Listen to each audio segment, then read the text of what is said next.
ہم لوگ بچپن سے سنتے ہیں سیدنا آدم علیہ السلام کے بارے میں کہ آدم علیہ السلام پہلے انسان تھے، اللہ تعالیٰ نے ان کو تخلیق کیا، پھر ان میں روح پھونکی۔ ایک مکالمہ بھی ہمیں سنایا جاتا ہے فرشتوں اور شیطان اور سیدنا آدم کا۔ پھر قرآن مجید کو پڑھتے ہیں، لوگوں سے سنتے ہیں تو مختلف باتیں سامنے آتی ہیں کہ زمین کے پیٹ سے ان کو پیدا کیا گیا۔ یہ آدم علیہ السلام کون ہیں؟ ان سے پہلے دنیا میں کیا ہو رہا تھا؟ ان کی تخلیق کیسے ہوئی؟ اور پھر اس کے بعد ان کو دنیا میں جو بھیجا تو اس بھیجنے کا کیا مقصد تھا؟ اور یہ جو پوری کی پوری داستان سیدنا آدم کو ہمیں سنائی جاتی ہے مختلف مذہبی روایات میں، اس میں کیا چیز پیش نظر ہے اللہ تعالیٰ کی جو اس داستان سے ہم سیکھیں، سمجھیں، بطور مسلمان اس سے اخذ کریں؟ پہلا سوال مجھ سے اس نوعیت کا کیا گیا ہے کہ وہ ایک لیکچر کا موضوع بن جائے گا، لیکن یہ ملاقات کی نشست ہے تو میں بہت مختصر طریقے پر چند حقائق سے آپ کو متعارف کرا دیتا ہوں۔ اللہ تعالیٰ نے قرآن مجید میں یہ بتایا ہے کہ انسان دو چیزوں کا مجموعہ ہے، ایک اس کا حیوانی وجود ہے، یہ بالکل اسی طرح ہے جس طرح دوسرے حیوانات کا وجود ہے۔ یہ حیوانی وجود ایک قالب ہے، اس کو آپ سادہ لفظوں میں جسم کہہ سکتے ہیں، لیکن یہ زندہ ہستی اسی زمین سے پیدا کی گئی۔ اور قرآن نے یہ بات بھی واضح کر دی ہے کہ سمندروں کے کنارے جو دلدل سی بن جاتی ہے وہاں سے ابتدا ہوئی اور پھر کئی صدیوں کے مراحل سے گزرنے کے بعد وہ حیوانی وجود پایہ تکمیل کو پہنچا۔ قرآن نے ایک لفظ استعمال کیا ہے کہ کئی مرحلوں میں ہم نے اس کا تسویہ کیا۔ جیسے آپ ایک چیز بناتے ہیں تو پہلے اس کو آپ ایک صورت دے دیتے ہیں اور پھر آہستہ آہستہ اس کی تزئین کرتے ہیں۔ جیسے گھر بناتے ہیں تو ایک گرے اسٹرکچر کھڑا ہو جاتا ہے، اس کے بعد آپ اس میں کہیں پتھر لگا رہے ہیں اور کہیں قالین بچھا رہے ہیں۔ تو اللہ تعالیٰ نے یہ بتایا ہے کہ میں نے انسان کے حیوانی وجود کو بھی اسی طرح بنایا اور پھر اس کا تسویہ کیا، یعنی اسے ہر لحاظ سے بالکل درست کر دیا۔ جب وہ اس مرحلے تک پہنچ گیا تو پھر سورہ سجدہ میں یہ فرمایا ہے کہ آسمان سے اس کی شخصیت اس کے اندر الہام کی۔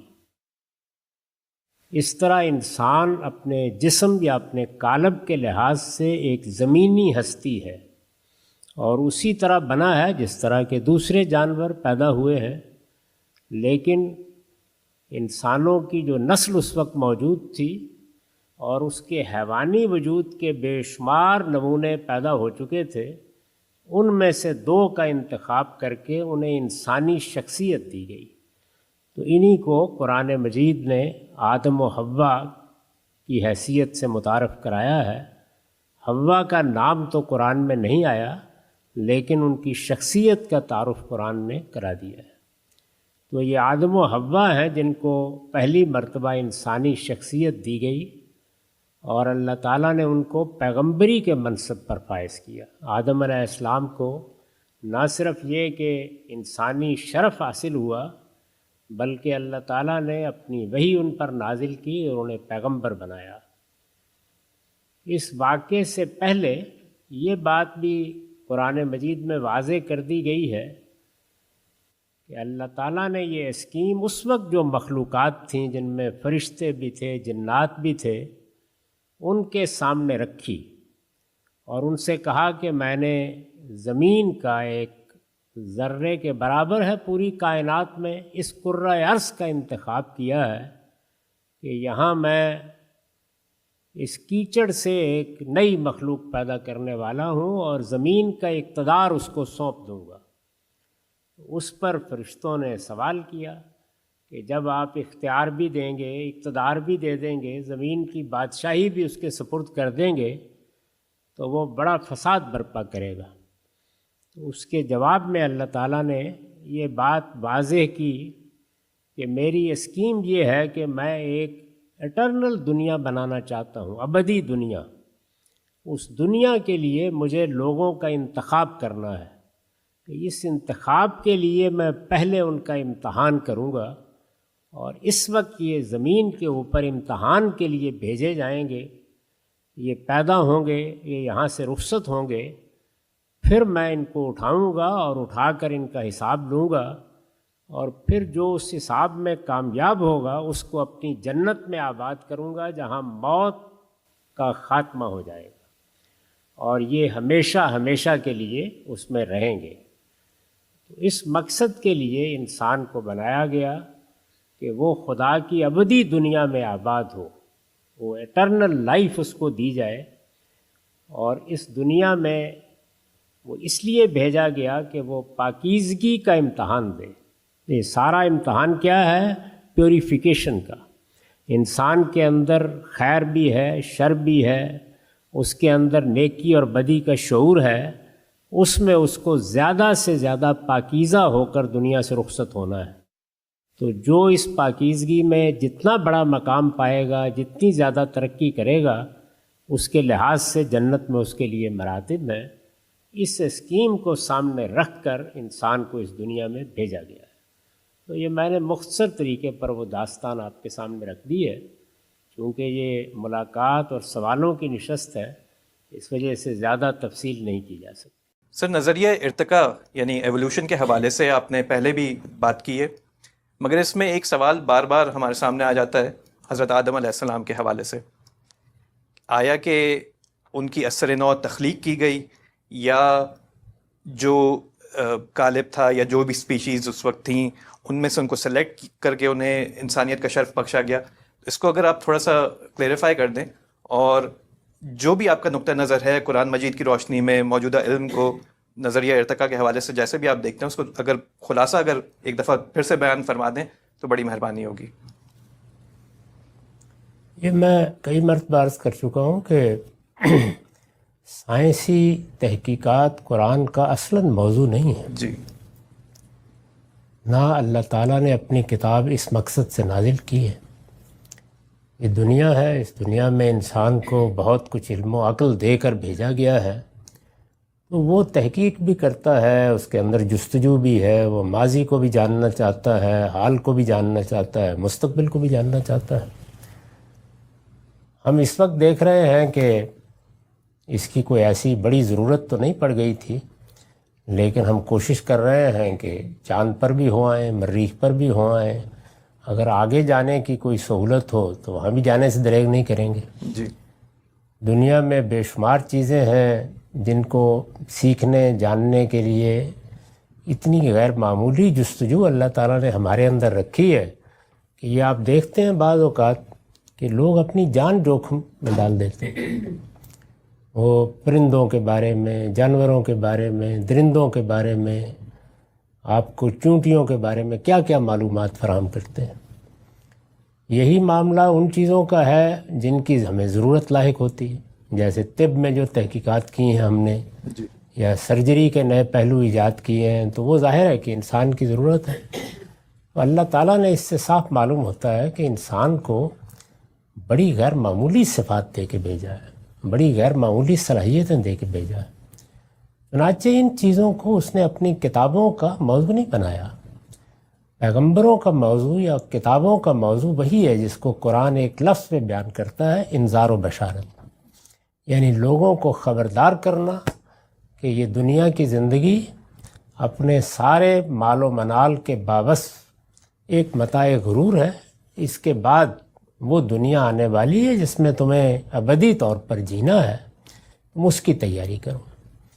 اصل موضوع یہی ہے۔ اس لیے جو لوگ قرآن مجید سے سائنس برآمد کرنے کی کوشش کرتے ہیں وہ ایک غلط کام کرتے ہیں، یہ نہیں کرنا چاہیے۔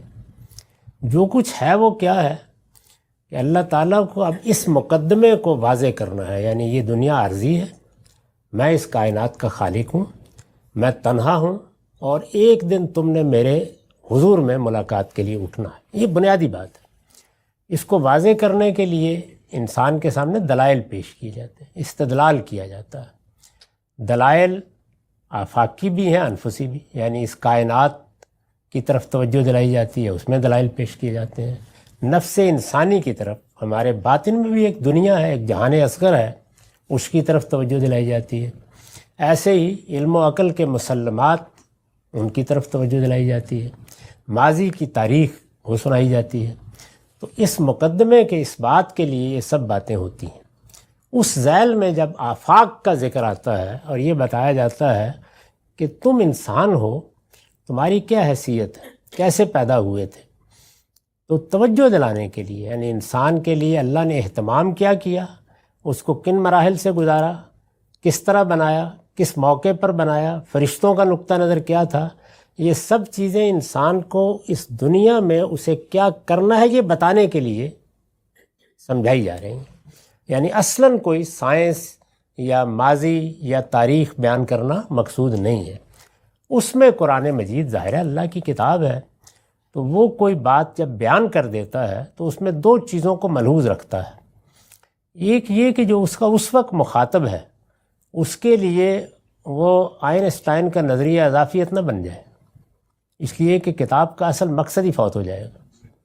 یعنی ایسے اسلوب میں بیان کیا جائے کہ اس وقت کے مخاطب کے ذہن میں کوئی الجھن نہ پیدا ہو، اس سے یعنی اس کے لیے وہ ایک سادہ علم کی جگہ رہے، لیکن اللہ بیان کر رہا ہے تو بیان ایسے کیا جائے کہ حقیقت کے خلاف نہ ہو، یعنی دونوں چیزیں اس میں ملحوظ ہوں۔ اس میں ہمیں بھی بعض ضمناً معلومات حاصل ہو جاتی ہیں۔ تو میں اس طرح کے تمام معاملات میں یہ زاویہ نظر رکھتا ہوں، یعنی اصلاً ہمیں کوئی معلومات دینا مقصود نہیں تھا، وہ ضمناً از راہ عنایت اللہ تعالیٰ نے جب بات بیان کی ہے تو حاصل ہو گئی ہیں۔ تو جو کچھ حاصل ہوا ہے اس میں میرے نزدیک زیادہ مواقع پر تو قرآن کا اسلوب بہت اجمال کا ہے۔ مثلاً وہ کسی جگہ یہ کہہ دے گا کہ ہم کیچڑ سے ایک آدمی بنانے والے ہیں، بشر بنانے والے ہیں، کہیں یہ کہے گا کہ ہم نے انسان کو کھنکھناتی مٹی سے بنایا ہے، کہیں یہ کہے گا کہ ہم نے اس کو تراب سے بنایا ہے، یعنی مختلف الفاظ میں بالاجمال بات بیان کر دے گا۔ ایک مقام قرآن مجید میں ایسا ہے اور وہ سورہ سجدہ میں ہے جہاں کم و بیش مراحل بیان کر دیے ہیں۔ اس کی بھی ایک وجہ ہے کیوں وہاں بیان کیے ہیں، یعنی وہ بھی کوئی سائنسی معلومات فراہم کرنے کے لیے نہیں بلکہ وہاں استدلال کی ضرورت ہے بیان کیے۔ تو وہ مراحل جو بیان کیے گئے ہیں اس سے میں جو کچھ سمجھا ہوں یا اس سے پہلے استاذ امام جو کچھ سمجھے ہیں اس میں میرے اور ان کے درمیان کوئی اختلاف نہیں ہے۔ اس سے یہی معلوم ہوتا ہے کہ یہ بات تو ڈارون کی ناپایہ تحقیق کو پہنچی ہے یا ڈارونیت کے علمبرداروں کی کہ اس مخلوقات کا کامن انسیسٹر ایک ہی ہے، یہ تو نہیں پہنچی۔